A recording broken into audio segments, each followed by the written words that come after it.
Hello everyone, I am Nabin and today we are going to learn about the spirometry. तो इससे पहले के lecture में हमने देखा था कि पीएफटी टेस्ट के अंतर्गत कौन कौन से टेस्ट आते हैं। उनमें हमने डिस्कस किया था कि पीएफटी के अंतर्गत कई सारे टेस्ट आते हैं जिनमें स्पायरोमेट्री सबसे बेसिक, सिंपल और नॉन इन्वेसिव टेस्ट में से एक होता है। तो इस लेक्चर में हम स्पायरोमेट्री की डेफिनेशन के बारे में जानेंगे कि स्पायरोमेट्री बेसिकली क्या होती है, क्यों परफॉर्म की जाती है। इसके अलावा स्पायरोमेट्री कैसे डेवलप हुई, उसकी हिस्ट्री के बारे में हम थोड़ा सा यहाँ पे नॉलेज लेंगे। तो चलो स्पायरोमेट्री के बारे में हम स्टार्ट करते हैं। अब स्पायरोमेट्री को हम बेसिकली क्या देखते हैं, जब भी हम सुनते हैं कि स्पायरोमेट्री के बारे में क्या सुना जाता है कि कोई सांस फूंकने वाली जांच है। बट ठीक है, एक बहुत ही डेप्थ होता है इसमें, इसकी जो जांच होती है इसमें, अगर इसकी रिपोर्ट को आप सही से इंटरप्रेट कर पाओ, अगर इसकी रिपोर्ट का इंटरप्रिटेशन आपको आता है तो आप कई डिसीज के बारे में, ऑब्स्ट्रक्टिव, रिस्ट्रिक्टिव और मिक्स एयर में जो डिसीजेस होती हैं, जैसे अस्थमा की कंडीशन हो जाती है, सीओपीडी की कंडीशंस होती हैं, इसके अलावा भी एम्फाइसेमा जैसी अलग जो लंग कंडीशंस होती हैं, उनके बारे में आप इजीली इन्फॉर्मेशन गैदर कर सकते हो। तो स्पायरोमेट्री के बारे में हम यहाँ पे ब्रीफली डिस्कस करेंगे। हम सबसे पहले इस लेक्चर में जानेंगे कि स्पायरोमेट्री क्या होता है और किस तरीके से इसको डेवलप किया गया, इसकी मशीनें किस तरह डेवलप हुई और इसके कॉन्सेप्ट को किसने दिया और किस तरह इसको डेवलप किया गया। इसके नेक्स्ट लेक्चर्स में हम स्पायरोमेट्री किस कंडीशंस में कराई जाती है, इसकी इंडिकेशंस क्या होती है, कॉन्ट्रा इंडिकेशन क्या होती है, स्पायरोमेट्री कराने के लिए जब पेशेंट आता है तो उसे किस तरह प्रिपेयर किया जाता है, इसके अलावा कौन कौन सी विथ होल्डिंग मेडिकेशंस होती हैं, कौन कौन सी कंडीशंस होती हैं जहाँ पे मेडिसिन को विथ होल्ड किया जाता है, उन सब मेडिसिन के बारे में भी जानेंगे। इसके अलावा कहाँ कहाँ पर स्पायरोमेट्री के कॉम्प्लिकेशंस हमें देखने को मिल सकते हैं, किस तरह के स्पायरोमीटर्स हमारे पास अवेलेबल होते हैं और किस मैकेनिज्म के थ्रू किस तरह से ये परफॉर्म की जाती है, और खास सबसे खास कि इसकी रिपोर्ट्स को देखकर डिसीज के बारे में इंटरप्रिटेट कैसे करते हैं, कैसे हम स्पायरोमेट्री के बेसिस पर डिस्कशन करेंगे, कैसे हम इंटरप्रिटेट करेंगे कि कोई कंडीशन नॉर्मल है, क्या किसी पेशेंट को ऑब्स्ट्रक्टिव डिसीज है, किसी को रिस्ट्रिक्टिव डिसीज है, किसी को इस तरीके के ग्राफ बनते हैं। अगर आपने कभी स्पायरोमेट्री परफॉर्म कराई होगी तो आपने ये ग्राफ्स देखे होंगे, इनके बारे में हम डेप्थ में डिस्कशन करेंगे, इनकी डेप्थ में जाकर कि ये जो तीन तरह के ग्राफ हैं, ये क्या दो तरह के जो ग्राफ हैं ये क्या रिप्रेजेंट कर रहे हैं और इसमें ये अलग अलग कलर किस चीज़ को डिनोट कर रहा है। ये ग्राफ्स देखे होंगे कहीं ना कहीं पे, अगर आपने कभी स्पायरोमेट्री के ग्राफ्स देखे हैं, स्पायरोमेट्री परफॉर्म कराई है तो देखो, सबसे पहले हम जानते हैं कि स्पायरोमेट्री क्या है। तो इससे पहले के लेक्चर में हम समझ चुके थे कि स्पायरोमेट्री बेसिकली क्या है, एक टेस्ट है जो परफॉर्म किया जाता है लंग फंक्शन और कैपेसिटीज को पता लगाने के लिए। और किसके अंतर्गत आता है, ये पल्मोनरी फंक्शन टेस्ट के अंतर्गत आने वाला सबसे सिंपल टेस्ट में से एक है, जो आजकल इजीली आपको कहीं भी 250 से 500 के प्राइस में आपको ये देखने को मिल जाएगा। तो सबसे पहले हम किसी भी बर्ड को लेते हैं और उस बर्ड के अर्थ से ही हम निकालते हैं कि आखिर वो क्या है। तो स्पायरोमेट्री दो बर्ड्स, स्पायरोमेट्री का अगर हम यहाँ पे इसको दो पार्ट में डिवाइड करें तो स्पायरो और मेट्री से ये मिलकर बना हुआ होता है। तो स्पायरो का मतलब होता है टू बर्ड और मेट्री या मीटर का मतलब होता है to measure, to breathe to measure. तो इसका मीन्स होता है कि ब्रीथ को मेजर करने की एक मैकेनिज्म है, ये ब्रीथ को मेजर करने वाला एक टेस्ट है, या इसमें जो उपकरण या इंस्ट्रूमेंट यूज होता है वो क्या मेजर करता है, हमारी ब्रीथ को, हमारी सांस को या हमारी लंग फंक्शन और कैपेसिटीज को ये मेजर करता है। तो हम इसे डिफाइन कैसे करेंगे, अब एग्जाम में या बायो में ऐसा तो बोल नहीं सकते कि सांस को मेजर करने वाली मशीन है, सांस को मेजर करने वाली जांच है। तो इसके लिए बेसिकली हम इसको किस तरह डिफाइन करेंगे, spirometry is a simple non invasive test used to measure lung volume and capacities. Spirometry क्या है, स्पायरोमेट्री एक सिंपल मतलब आसान सी, नॉन इन्वेसिव मतलब जिसमें कोई इन्वेजन नहीं हो रहा है, ठीक है, टेस्ट है use to measure lung volume and capacity, lung volume और कैपेसिटीज का पता लगाने के लिए जैसे परफॉर्म किया जाता है बेसिकली। तो स्पायरोमेट्री क्या है, स्पायरोमेट्री एक सिंपल और नॉन इन्वेसिव टेस्ट है जिसका यूज किया जाता है लंग वॉल्यूम और कैपेसिटीज के बारे में जानकारी प्राप्त करने के लिए, लंग वॉल्यूम और कैपेसिटीज का मेजरमेंट करने के लिए इसका यूज किया जाता है। और कौन से लंग वॉल्यूम और कैपेसिटीज को मेजर करता है, डायनेमिक लंग वॉल्यूम को। अब स्टैटिक और डायनेमिक लंग वॉल्यूम क्या होते हैं, इनके बारे में मैंने लंग वॉल्यूम और कैपेसिटीज बारे लेक्चर में पहले ही समझा दिया था। तो यहाँ से हमें समझ में आएगा कि जो हमारी स्पायरोमेट्री है वो क्या है, एक simple non invasive PFT test है जो मेजर करता है लंग वॉल्यूम और कैपेसिटीज को, लंग वॉल्यूम और कैपेसिटीज के मेजरमेंट में यूज होता है। बेसिकली क्या मेजर करता है, डायनेमिक लंग वॉल्यूम्स को मेजर करता है, ठीक है। अब इसकी बात करते हैं हिस्ट्री के बारे में कि आखिर इसका डेवलपमेंट कैसे हुआ, कहाँ से इसका स्टार्ट हुआ। तो देखो, सबसे पहले अगर बात की जाए तो 1840 में, 1840 में इसे जॉन हटचिंसन ने इसको डेवलप किया था। अब इसको तुम जो भी बुलाना चाहो, मैं इसे ऐसे ही पढ़ता हूँ क्योंकि इसको स्पेल करने में इजी होता है। तो इसको इन्वेंट किया था 1840 में इन्वेंटेड बाय जॉन हटचिंसन। जॉन हटचिंसन ने इसको डेवलप किया था 1840 में। बाद में 1950 में मॉडिफाइड हुआ बाय डॉक्टर टिपेनियाओ ने इसको मॉडिफाइड किया 1950 में। इसके अलावा 1953 में Rigg BM and MC Kerrow CB, ठीक है, रिग रिग जो भी बोलना चाहो, Rigg BM and MC Kerrow CB ने इसको फिर से मॉडिफाइड किया और 2008 में वर्ल्ड्स फर्स्ट वायरलेस स्पायरोमीटर हमारे पास में बन के आया। स्पायरोमीटर बना जिसमें वायर्ड यूज नहीं होते, ठीक है, वायरलेस था, एक छोटे स्पायरोमीटर्स होते हैं ये। तो इस तरीके से इसमें कई सारे मॉडिफिकेशन हुए और हमारे पास में अभी क्या वायरलेस स्पायरोमीटर होते हैं, बहुत छोटे छोटे हैंड हेल्ड स्पायरोमीटर्स भी हमारे पास में आ चुके हैं। तो इस तरीके से इसकी हिस्ट्री है। सबसे पहले 1840 में इसको जॉन हटचिंसन ने इसको डेवलप किया, 1950 में इसका मॉडिफिकेशन किया डॉक्टर टेपेनियाऊ ने, और इसके बाद में 1953 में रिग बीएम एंड एमसी कैरोसीबी, जिन्हें पीक फ्लोमीटर का डेवलपर भी माना जाता है, ठीक है। पीक फ्लोमीटर जो हमारे पास होता है एक छोटा सा हैंडल डिवाइस है, अस्थमा की मॉनिटरिंग में यूज होता है, उसके बारे में भी हम डिस्कस करेंगे। तो उन एमसी कैरोसीबी, रिग बीएम एंड एमसी कैरोसीबी जिन्होंने पीक फ्लोमीटर का इन्वेंशन किया था, उन्होंने भी इसको मॉडिफाइड किया 1953 में, और बाद में 2008 में आकर 2008 में आकर बर्ड का फर्स्ट वायरलेस स्पायरोमीटर हमारे पास में आ गया। जब हमारे पास लेटेस्ट इंजीनियरिंग आ रही है, अभी मॉडिफाइड इंजीनियरिंग की मदद से हमने 2008 में बर्ड का फर्स्ट वायरलेस स्पायरोमीटर बना लिया। तो ये हमारी स्पायरोमेट्री की डेफिनेशन थी और उसकी हिस्ट्री थी कि स्पायरोमेट्री क्या है। स्पायरोमेट्री बेसिकली एक सिंपल और नॉन इन्वेसिव टेस्ट है। सिंपल मतलब आसानी से परफॉर्म किया जा सकता है, नॉन इन्वेसिव का मतलब जिसमें बॉडी में कोई इन्वेशन नहीं होता है, ठीक है, ब्लड वगैरह नहीं आता है। एक टेस्ट है जिसमें क्या किया जाता है, हमारे लंग वॉल्यूम और कैपेसिटीज़ को मेजर किया जाता है। और कौन सी लंग वॉल्यूम और कैपेसिटीज़ को मेजर करता है? डायनेमिक लंग वॉल्यूम को, ठीक है। अब डायनेमिक लंग वॉल्यूम को मेजर करता है मतलब ये रेसिडुअल वॉल्यूम को मेजर नहीं कर पाएगा, ठीक है। इसके अलावा जो हमारी फंक्शनल रेसिडुअल कैपेसिटीज़ होती हैं उनको भी ये मेजर नहीं कर पाएगा। तो ये इसमें कुछ कुछ क्या होती हैं, कुछ कुछ कंडीशंस में इसमें लिमिटेशंस होते हैं। तो स्पायरोमेट्री हो जाती है और स्पायरोमेट्री के बाद आ जाती है उसकी हिस्ट्री। तो हिस्ट्री की अगर बात करें तो 1840 में जॉन हटचिंसन ने इसको डेवलप किया या इन्वेंटेड किया, ऐसा कह सकते हैं। इसके बाद 1950 में डॉक्टर टेपेनियाऊ ने, और 1953 में 1953 में रिग बीएम एंड एमसी कैरोसीबी, जिन्हें पीक फ्लोमीटर का इन्वेंटर भी कहा जाता है, उनने इसमें मॉडिफिकेशन की और 2008 में हमारे पास बर्ड का फर्स्ट वायरलेस स्पायरोमीटर बन के आ चुका था एडवांस इंजीनियरिंग की मदद से। तो ये हमारी स्पायरोमेट्री की डेफिनेशन और हिस्ट्री है। अब देखो ये स्पायरोमेट्री जब हम परफॉर्म करते हैं तो हमारे पास एंड रिजल्ट में ये कुछ इस तरीके के ग्राफ हमारे पास में बनकर आते हैं। तो ये ग्राफ क्या होते हैं हमारे? तो पहला जो हमारा ग्राफ होता है वो हमारा होता है फ्लो वॉल्यूम लूप। इनको क्या बोला जाता है? बेसिकली लूप बोला जाता है। लूप मतलब ये पूरा एक सर्कल एक लूप बना रहा है ना इस तरीके से, तो इसे क्या बोला जाता है? एक लूप बोला जाता है। तो ये क्या है हमारे पास? पहला है जो फ्लो वॉल्यूम ग्राफ है, और सेकंड हमारे पास होता है वॉल्यूम टाइम ग्राफ। जो हमारा एक्स एक्सिस है, हमारा जो हमारा फ्लो वॉल्यूम ग्राफ है उसमें जो हमारा एक्स एक्सिस है, ये वाला एक्स एक्सिस है, वो वॉल्यूम को रिप्रेजेंट करता है, और ऊपर वाला जो बाई एक्सिस है वो फ्लो को रिप्रेजेंट करता है, ठीक है। और इसके अलावा जो हमारा सेकंड ग्राफ होता है वो हमारा होता है वॉल्यूम टाइम ग्राफ। अब वॉल्यूम टाइम ग्राफ में बाई एक्सिस पे हमारा होता है वॉल्यूम और एक्स एक्सिस पे हमारा होता है टाइम। ये क्या बताएगा कि टाइम के साथ साथ में हमारे जो वॉल्यूम है उसमें किस तरह चेंज हो रहा है, ये इसको रिप्रेजेंट करेगा। जबकि ये बताएगा कि वॉल्यूम के साथ में फ्लो का क्या रिलेशन है। तो ये फ्लो और वॉल्यूम के रिलेशन को बताता है, इसलिए इसे फ्लो वॉल्यूम ग्राफ या फ्लो वॉल्यूम लूप भी बोला जाता है। और ये सेकंड होता है हमारे पास वॉल्यूम टाइम ग्राफ, ठीक है। ये वॉल्यूम और टाइम के बीच में रिलेशन को रिप्रेजेंट करता है। इस तरीके का जो हमारा नॉर्मल ग्राफ होता है, रेड कलर का दिखाई दे रहा है, ये हमारा नॉर्मल ग्राफ बन के आता है। इसमें तीन मेन फेजेस होती हैं, इंस्पायरेटरी फेज, एक्सपायरेटरी फेज, और फिर दोबारा से एक इंस्पायरेटरी फेज हमारे पास में आ जाती है, ठीक है। पहले हम इंस्पायरेशन करते हैं, फिर एक्सपायरेशन करते हैं, फिर अगेन इंस्पायरेशन करते हैं, ठीक है, री इंस्पायरेशन करते हैं। तो इस तरीके से ग्राफ बनता है। अब इसको अभी डिटेल में हम डिस्कस नहीं करेंगे क्योंकि कुछ समझ में नहीं आए, क्योंकि हमें अभी यही नहीं पता कि यहाँ पे जो वैल्यूज लिखी हुई है, जो टर्म्स लिखे हुए हैं, normal, obstructive, restrictive, flow, volume, ये सब क्या होता है। तो पहले हम इनके बारे में डिस्कशन करेंगे, फिर उसके बाद में हम ग्राफ्स पर पहुंचेंगे ताकि हमें वो क्लियरली समझ आ पाए। तो ये स्पायरोमेट्री का अभी फर्स्ट लेक्चर था। इसके नेक्स्ट लेक्चर में हम स्पायरोमेट्री से जुड़ी हुई कुछ और बातों के बारे में डिस्कशन करेंगे। तो thank you for watching this video. और अगर इसमें कोई कन्फ्यूजन हो रहा हो कहीं पे, अगर डायनामिक लंग वॉल्यूम समझ नहीं आ रहे हो, तो मेरा जो लंग वॉल्यूम और कैपेसिटीज़ वाला लेक्चर है ना, उसको जाके देख लेना, वहाँ पे मैंने एक्सप्लेन किया है। और एक अदर से लेक्चर बना दूंगा इसके लिए कि डायनामिक लंग वॉल्यूम्स क्या होते हैं, इनको कैसे मेजर किया जाता है। हिस्ट्री के बारे में तो समझ में आ ही गया होगा। अगर यहाँ पे नाम में कहीं पे कोई कन्फ्यूजन हो तो इसको इंटरनेट से सर्च कर लेना, और वरना मुझसे भी पूछ सकते हो कमेंट सेक्शन में अगर कुछ छूट रहा हो यहाँ पे तो thank you for watching this video. Hello everyone, it's Nabin, और ये हमारा सेकंड लेक्चर है ऑन द स्पायरोमेट्री टॉपिक। तो इससे पहले के लेक्चर में हमने स्पायरोमेट्री की डेफिनेशन और इसके अलावा हमने इसकी हिस्ट्री कि वो किस तरीके से स्टार्ट हुआ और उसमें किस तरीके से मॉडिफिकेशन होकर हमारे पास एडवांस स्पायरोमीटर अभी आए हैं, उसके बारे में हमने डिस्कशन किया।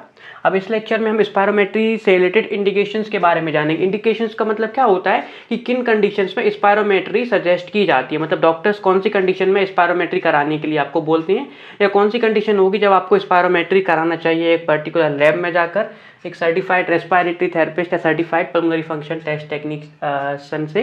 तो देखो, उससे पहले मैं बताना चाहूँगा कि जो डिवाइस यूज होता है स्पायरोमेट्री को परफॉर्म करने के लिए उसे बोला जाता है स्पायरोमीटर। ठीक है, क्या बोला जाता है उस डिवाइस को? स्पायरोमीटर। तो स्पायरोमेट्री क्या है? हमारी मैकेनिज्म का नाम है, या हमारी जो जांच है उसका नाम है क्या? स्पायरोमेट्री। जो हमारा टेस्ट है उसका नाम है स्पायरोमेट्री, और जहाँ पे जो इक्विपमेंट यूज हो रहा है उसका नाम क्या है? स्पायरोमीटर। तो कंफ्यूज मत होना यहाँ पे। अब इसके इंडिकेशंस की बात करते हैं। तो इंडिकेशन हम क्या, मेडिकल टर्म में इसको इंडिकेशन बोला जाता है। इंडिकेशन मतलब वो कौन से कारण है जिसकी वजह से स्पायरोमेट्री कराई जाए, हमें पेशेंट्स में ऐसी कौन सी कंडीशन दिखाई देंगी जिसकी वजह से हम स्पायरोमेट्री सजेस्ट करेंगे उसे। तो आपको ये नॉर्मल ये कंडीशन है, इन नॉर्मल मतलब ये जो बेसिक कंडीशन है इनमें हम स्पायरोमेट्री परफॉर्म करते हैं। स्पायरोमेट्री के लिए पेशेंट को सजेस्ट किया जाता है। तो जो पहला हमारा स्पायरोमेट्री कराने के लिए पहला क्राइटेरिया होता है, ये पहला इंडिकेशन होता है, वो होता है to evaluate sign symptom and abnormal laboratory test.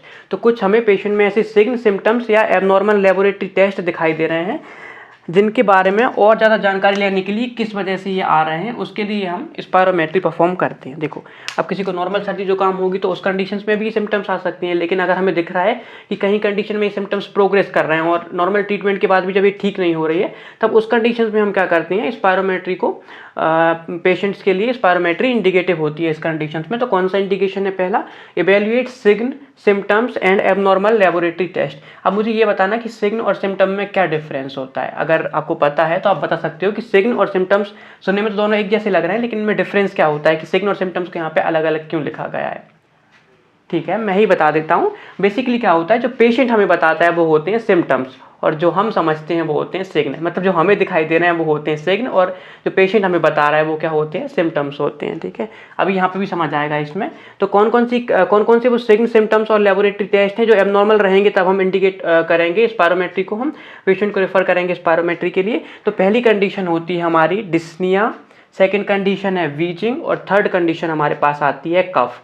इसके अलावा हमें कोई एबनॉर्मल ब्रीथ साउंड भी सुनाई दे रहा है। एबनॉर्मल ब्रीथ साउंड कब सुनाई देगा? जब हम स्टेथ की मदद लेंगे। ठीक है, स्टेथोस्कोप से जब हम साउंड्स को सुनेंगे, ब्रीथ साउंड को, अगर हमें कोई एबनॉर्मल ब्रीथ साउंड सुनाई दे रहा है। देखो, इंडिकेशंस के अलावा कुछ कॉन्ट्रा इंडिकेशंस भी होते हैं जहां पर हम स्पायरोमेट्री परफॉर्म नहीं कर पाते हैं, एब्सोल्यूट और रिलेटिव कॉन्ट्रा इंडिकेशन।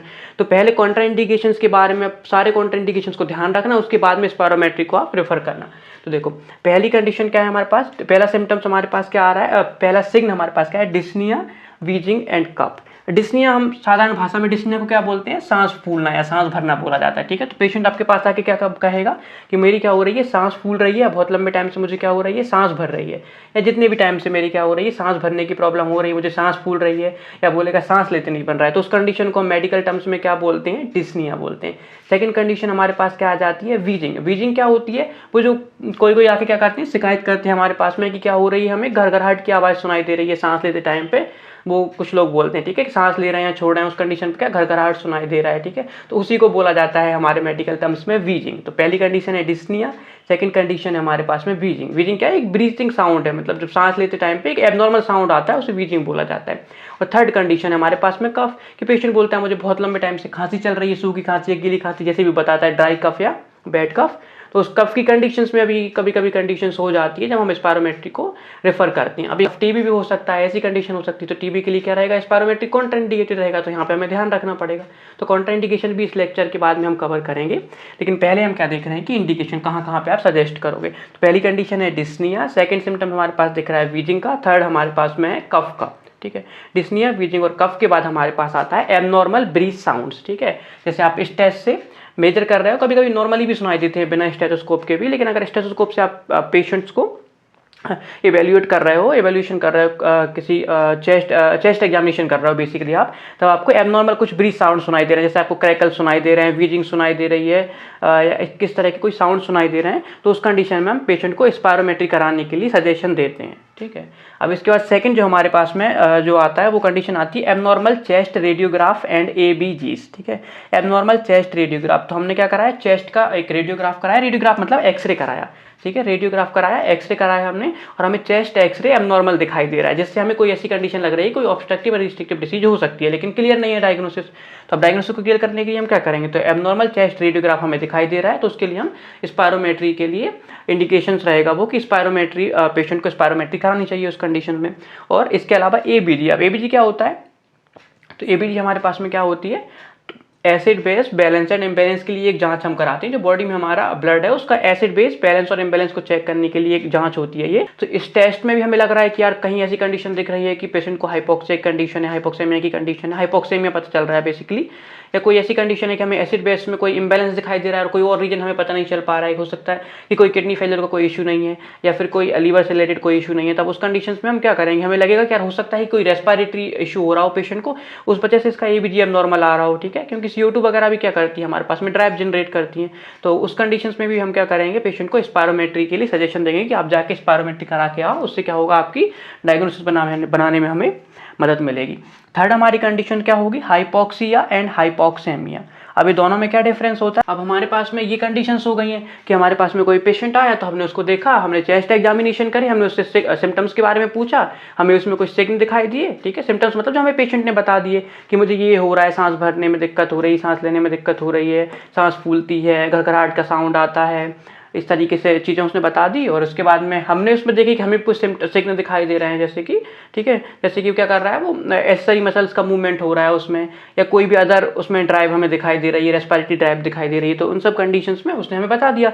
और फिर हमने उसको चेस्ट एक्सरे वगैरह के लिए भेजा और एबीजी उसकी कराई, तो हमें लगा कि यार ये तो एबनॉर्मल है, हमें पेशेंट में दिखाई दिया कि डिस्नी ब्रीदिंग कफ की कंडीशन दिख रही है, कोई एबनॉर्मल ब्रीथ साउंड आ रहा है चेस्ट एग्जामिनेशन पे, या फिर हमें हाइपोक्सिया या हाइपोक्सेमिया के बारे में पता चल रहा है, तो उस कंडीशन में हम क्या करेंगे, स्पायरोमेट्री के लिए उसे भेजेंगे, स्पायरोमेट्री का सजेशन देंगे कि आप जाइए स्पायरोमेट्री करा के आइए। अब ये तो हो गया। अब इसके बाद में क्या आती है हमारे पास में, स्पायरोमेट्री की जांच आ जाती है। तो अब हमें हमारे पास बहुत सारी डिसीज हैं, अब डिसीज हैं तो हमें उन डिसीज के बीच में डिफ्रेंशिएशन भी करना पड़ेगा। तो अब डिफ्रेंशिएशन के लिए हम हमेशा क्या करते हैं, एक अच्छी सी जांच हम सजेस्ट करते हैं, एक अच्छे से टेस्ट के लिए हम सजेशन देते हैं। तो अगर जो ऑब्स्ट्रक्टिव, रिस्ट्रिक्टिव और मिक्स्ड पल्मोनरी डिसऑर्डर्स होते हैं उनके बीच में हमें डिफ्रेंशिएशन करना है कि ये कौन सा हो सकता है और कौन सा नहीं होगा, तो उसके लिए एक स्पायरोमेट्री एक वैल्यूएबल जांच होती है, ठीक है। तो स्पायरोमेट्री का दूसरा इंडिकेशन क्या है, to differentiate between obstructive, restrictive and mixed pulmonary disease, ठीक है। अब हमें लगा कि पेशेंट को हो सकता है कि अस्थमा हो या एम्फाइसेमा हो, या हो सकता है कि वो सीओपीडी की कंडीशन से जूझ रहा हो, या हो सकता है कि उसको आईएलडी हो।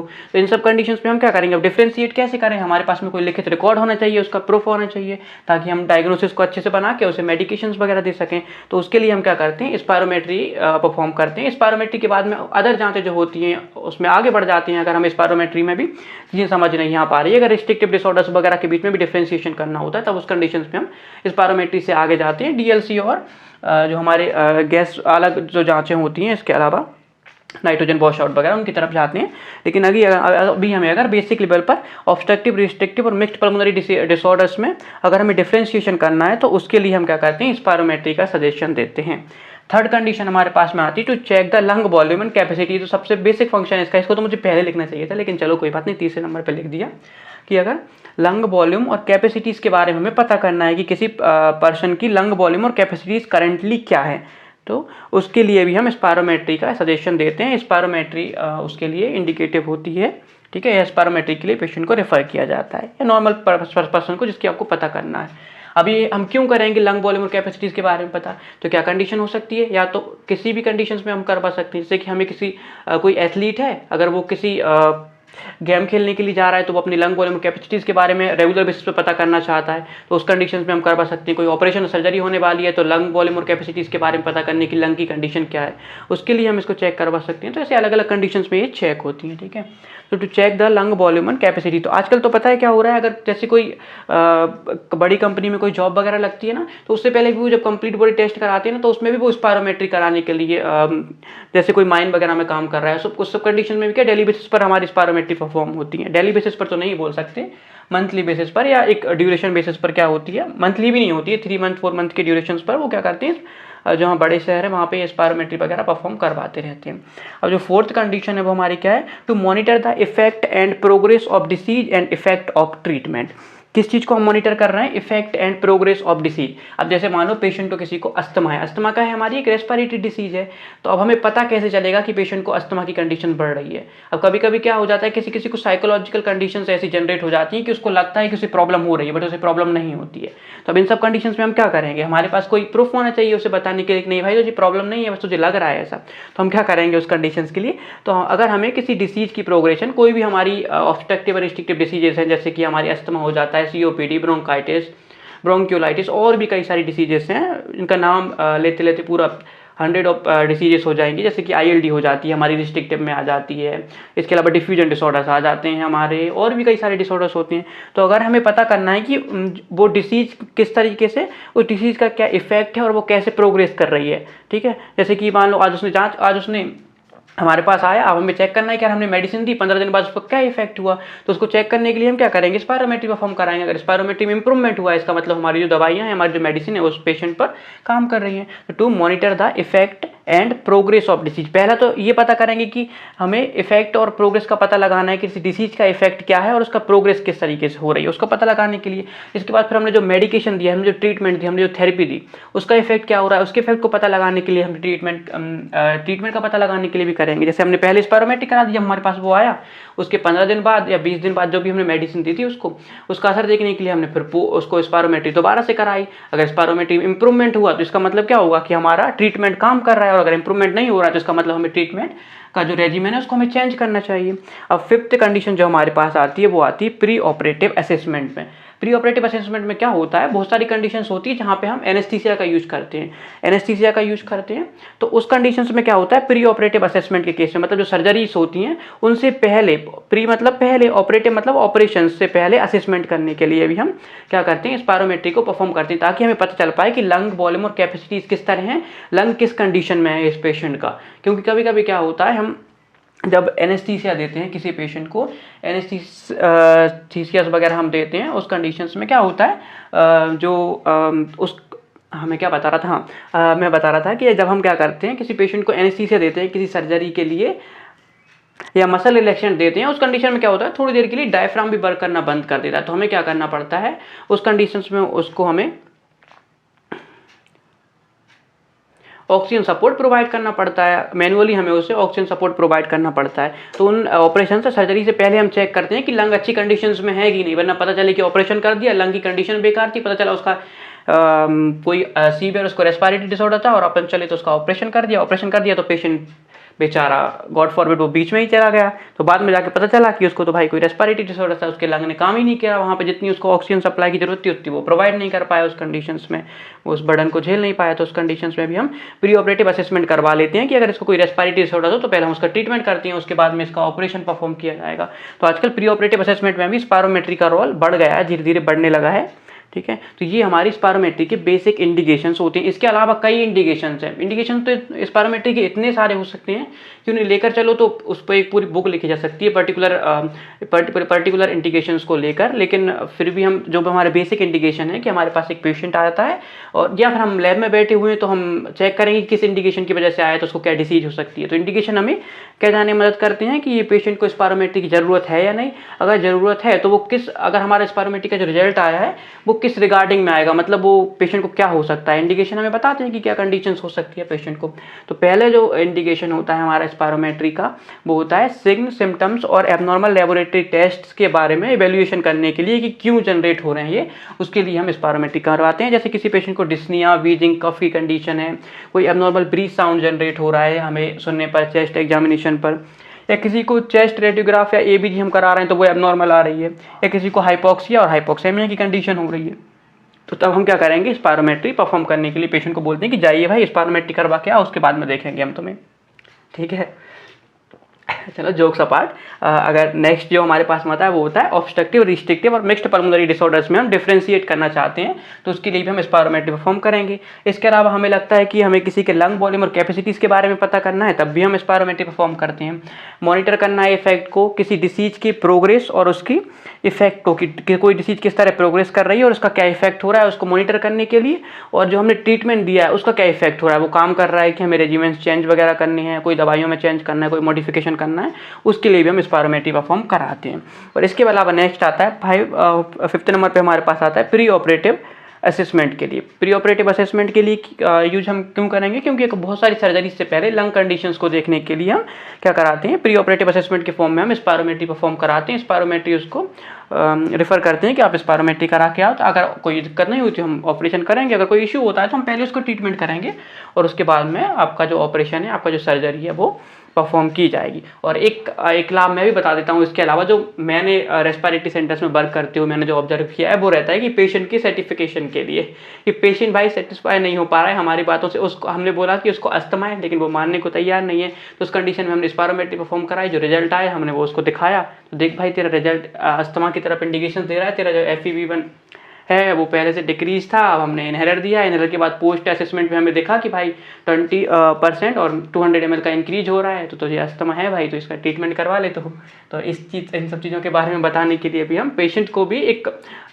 कह सकते हैं कि लिखित रूप में जानकारी देने के लिए, प्रूफ देने के लिए कि भाई ये तुझे है, हम इसलिए बता रहे हैं कि ये है तुझे, ये देख ले जाँच में आया हुआ है, तो ये सब बताने के लिए भी हम ये ऐसा लिख के मत आना एग्जाम में कि ऐसा करते हैं, कहीं बार में बता के मत आ जाना, बस मैंने तुम्हें बता दिया कि मैंने ऐसा ऑब्जर्व किया है, तो उसके लिए स्पायरोमेट्री हम परफॉर्म करते हैं। तो ये हमारी स्पायरोमेट्री की इंडिकेशन हो गया। डेफिनेशन क्या थी कि spirometry simple non invasive test है जो लंग वॉल्यूम और कैपेसिटीज के बारे में पता लगाता है। टू ब्रीथ और टू मेजर, ये दो हमने इसको डिफ्रेंशिएट करके पढ़ा कि ब्रीथ को मेजर करने वाली एक जांच है ये स्पायरोमीटर, इसका नाम होता है, जो डिवाइस यहाँ पे यूज होता है। ये इसके ग्राफ्स बने हुए हैं, इनके बारे में हम डिटेल में डिस्कस करेंगे कि फ्लो वॉल्यूम और वॉल्यूम टाइम ग्राफ किस तरीके से हम इसको इंटरप्रेट करते हैं, किस तरीके से उसे बेसिकली पढ़ा जाता है, ये भी हम पढ़ेंगे। फिर हमने इंडिकेशन देख ली, किसी को signal symptoms abnormal laboratory test हैं कोई, जैसे कि रेडियोग्राफ, किसी का चेस्ट एक्स गड़बड़ा रहा है, किसी की ABG गड़बड़ा रही है, हाइपोक्सिया हो रहा है, किसी को कफ वीजिंग डिस्निया हो रहा है, उस कंडीशंस में हमें ऑब्स्ट्रक्टिव, रिस्ट्रिक्टिव और मिक्स्ड पल्मोनरी डिसऑर्डर में अंतर करना है।